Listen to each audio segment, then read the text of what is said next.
고등학교 교사인 아내가 같은 학교 교사와 부적절한 만남을 가져왔습니다. 그 선생은 미혼이고 나이도 아내보다 5살 아래였죠. 제가 아내의 바람을 눈치챈 건 학교 여름방학을 앞둔 기말고사가 한창 진행 중일 때였습니다. 기말고사 끝나고 여름방학이 시작되면 혼자 여행 다녀오고 싶다고 했습니다. 그래서 저는 아무런 의심 없이 물었죠. 혼자? 그랬더니 아내는 조용히 혼자 바람 좀 쐬고 오고 싶다고 했습니다. 같이 가지 왜 혼자 가냐? 나도 휴가 낼 테니 같이 가자고 했습니다. 그랬더니 아내는 혼자 여행도 못 가냐? 내가 애도 아니고 혼자 여행 간다는데 당신 허락을 맡아야 되냐고 짜증을 내더군요. 그러면서 저보고 고속하지 마. 숨 막혀. 한마디 하고는 밖으로 나가버렸습니다. 황당하더군요. 제가 여행 가지 말라고 한 것도 아니고 같이 가자고 한마디 했을 뿐인데 그게 그렇게 화낼 일인가 싶었습니다. 그때까지만 해도 기말고사 기간이고 할 일도 많아서 스트레스 받아서 그런가 보다 했습니다. 아내가 바람이 났을 거라고는 아예 상상도 못했죠. 학생들을 가르치는 교사는 도덕적이고 학생들 앞에서 부끄러울 행동은 하지 않을 거라는 막연한 믿음이 있었거든요. 그런데 아내가 바람을 피우고 있다는 걸 알게 되었습니다.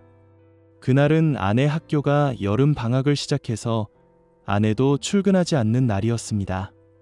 아내도 저도 늦잠을 자버렸습니다. 그날 중요한 회의가 있는 날이었는데 큰일이다 싶어서 급하게 챙겨서 회사로 출근했죠. 그리고 회사에 도착했을 때 제가 가져온 폰이 제 폰이 아니라 아내의 폰이라는 걸 알게 되었습니다. 일단 이 사실을 아내에게 알려줘야 할 것 같아 아내의 폰을 열었는데 비밀번호 때문에 열리지가 않았습니다. 이전에 사용하던 비밀번호를 눌러봐도 안 되더라고요.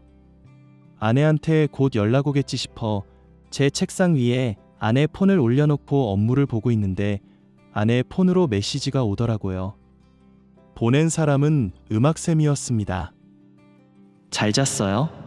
날도 더운데 영화 보러 갈래요. 문자 메시지 뒤에 하트 이모티콘까지 붙은 다정한 메시지였습니다. 그때까지만 해도 그냥 친한 동료 선생님이라고 생각하고 넘겼죠. 그런데 10분 후에 다시 문자가 왔습니다. 아직도 자나요? 가서 깨워주고 싶어요. 문자 메시지지만 묘한 감정이 느껴지더군요. 이게 뭐지 싶은 생각과 동시에 언젠가 아내로부터 음악 선생이 남자라는 얘기를 들었던 기억이 났습니다. 둘이 뭐가 이렇게 가까워? 조금 기분이 상하려는 찰나 아내가 제 폰으로 전화를 했더군요.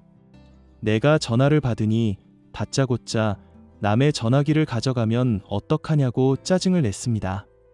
바로 갈 테니까 연락하면 자기 전화기 들고 내려오라고 말하고는 전화를 끊어버리더라고요. 약 1시간쯤 뒤 아내는 회사 앞에 왔으니까 빨리 자기 전화기 달라고 했고 전화기를 들고 내려가니 아내는 저보고 왜 남의 전화기를 들고 가냐고 들고 있던 전화기를 낚아채듯 가져가 버렸습니다. 그때 알았죠. 왜 방학 때 혼자 여행 가겠다고 했는지, 집에 들어와서도 가는 곳마다 왜 그렇게 전화를 끼고 다녔는지요. 믿고 싶지 않았습니다. 내가 예민한 것일 수 있다고 수도 없이 되뇌었습니다. 한치의 의심도 없었습니다. 다른 사람은 몰라도 내 아내는 그럴 사람이 아니라고 생각했죠. 언제부터였는지 왜 그랬는지 알 수도 없었고 여러 잡념들만 제 머릿속에서 맴돌았습니다. 슬프다기보다는 무너지는 느낌이었습니다. 어떻게 나 자신을 추스려야 할지 모르겠더라고요. 어디 가서 누구한테 말할 수도 없고 가만히 있을 수도 없었습니다. 일단표는 내지 말자, 증거부터 잡자, 무너지는 마음을 다잡았습니다. 저는 가장 정확한 증거를 잡기 위해 두 사람이 만나는 장면을 포착하기로 했습니다. 그래서 처음에는 차량용 위치 추적기를 구입했습니다. 그런데 아내는 학교 출퇴근할 때만 차를 이용하고 그 남자를 만날 때는 주로 그 남자 차를 타고 이동하는 것 같았습니다. 꽤 비싼 돈 주고 산 위치 추적기는 별 소용이 없더라고요. 전화기는 철통같이 잠금을 해둬서 제가 열어볼 수도 없었습니다. 그러면 기회는 아내가 혼자 여행 가겠다고 한 날, 그날을 노리는 수밖에 없었죠. 아내가 혼자 2박 3일로 바다 좀 보고 오겠다고 한 날, 저도 회사에 휴가를 냈습니다. 제 차로 따라 붙을 수 없어서 저는 어쩔 수 없이 여동생한테 상황을 설명하고 그날 같이 아내 뒤를 따라가자고 부탁했습니다. 결혼 전부터 여동생은 아내를 별로 좋아하지 않았습니다. 완전 내숭덩어리이고 속을 알 수 없는 불효 같다고요. 그래서 저는 새언니 될 사람 예쁘다고 질투하는 거냐고 웃어넘겼는데 지금 이런 상황이 생기니 동생은 아내한테 치를 떨었습니다. 결국 사고 한번 칠 줄 알았다며 하늘이 두 쪽 나도 증거 확실히 잡아야 되니까 저한테 정신 똑바로 차리라고 했습니다. 그렇게 저는 차로, 동생은 택시를 이용했습니다. 아내의 목적지는 부산 바닷가의 고급 호텔이었습니다. 두 사람이 호텔 로비로 들어가자 동생은 바로 뒤따라 들어가 몇 호실에 묵게 되는지 정보를 알아내더라고요. 호텔 방으로 들어간 두 사람은 수영복으로 갈아입고 호텔 수영장에 갔다가 저녁 먹으러 나갔다. 바다도 걸었다. 같이 술도 한잔했다. 데이트를 제대로 즐기고 있더라고요. 저는 욱하는 마음에 여러 번 두 사람에게로 달려가려고 했지만 동생이 저를 붙잡았습니다. 다른 남자랑 호텔까지 온 여자한테 뭘 기대하고 그렇게 화를 내냐고 하더군요. 이제 끝났고 저런 여자는 고쳐 쓰지도 못하니까 흥분 가라앉히라고 했습니다. 오늘 밤에 증거 확실하게 잡고 저 여자 학교 생활도 끝장내 버리자고 했습니다. 저는 견디기가 힘들었습니다. 사회생활은 냉정하게 하는 편인데 당시만 해도 아내를 사랑하는 마음이 너무 컸기에 제 자신이 수십 번도 더 무너지는 것 같았죠. 하지만 한번 바람난 여자는 붙잡는다고 되는 게 아니더라고요. 그날 밤 동생은 룸서비스인 척 문을 두드렸고 둘이 호텔방에 같이 있는 증거를 제대로 잡았습니다. 아내가 바람난 게 들키면 저보고 미안하다 잘못했다 울고불고 매달릴 줄 알았습니다. 그런데 아내는 오히려 담담했습니다.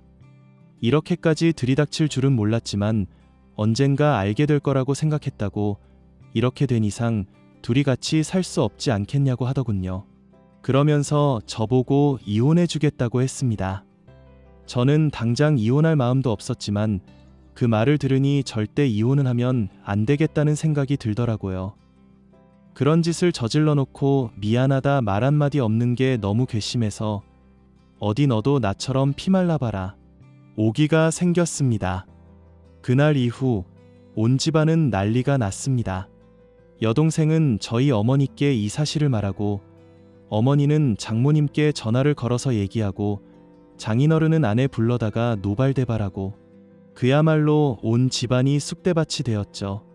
그런데 그게 끝이 아니었습니다.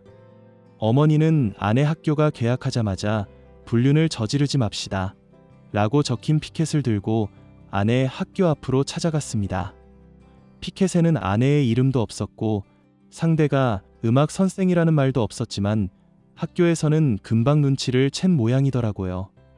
학교에서 눈치를 채니 아내는 어머니를 명예훼손으로 고소해버렸습니다.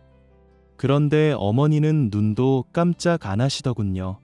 이 나이에 명예훼손으로 고소당해봤자 겁날 거 하나도 없으니 수십 번 수백 번 고소하라고 했습니다. 그래도 저는 벌금 낼 각오는 하고 있었는데 다행히 어머니가 피켓 든 것은 명예훼손이 성립되지 않는다고 했습니다. 피켓에 불륜을 하지 맙시다라는 말만 적었을 뿐이지 누구라고 명시를 하지 않았고 정황을 제공한 것도 아니라서 그렇다고 하더군요. 어머니는 명예훼손이 적용되지 않았지만 아내에게는 타격이 컸죠. 학교에 소문이 나자 교육청에서 감사가 진행되었고 아내와 음악 선생 모두 다른 학교로 옮겨졌는데 옮겨진 학교에서도 소문이 나서 지금은 두 사람 다 휴직하게 되었습니다. 상황이 점점 악화되자 아내는 그제야 저보고 미안하다고 앞으로 잘하겠다고 하더군요. 그 말을 들으니 코웃음이 났습니다. 그리고 아내에게 말했죠. 이제 그만 헤어지자고요. 좋아하는 사람 만나고 평생 좋아하는 바람 실컷 피우라고 했습니다. 아내는 직장도 휴직 상태가 되자 이혼은 하지 않겠다고 버텼고 저는 소송으로 이혼을 진행 중입니다. 바람은 절대 어떤 형태로든 행복으로 끝날 수 없고 그 끝엔 천국이 아닌 지옥이 기다리고 있다는 것을 알고 살아갔으면 좋겠습니다.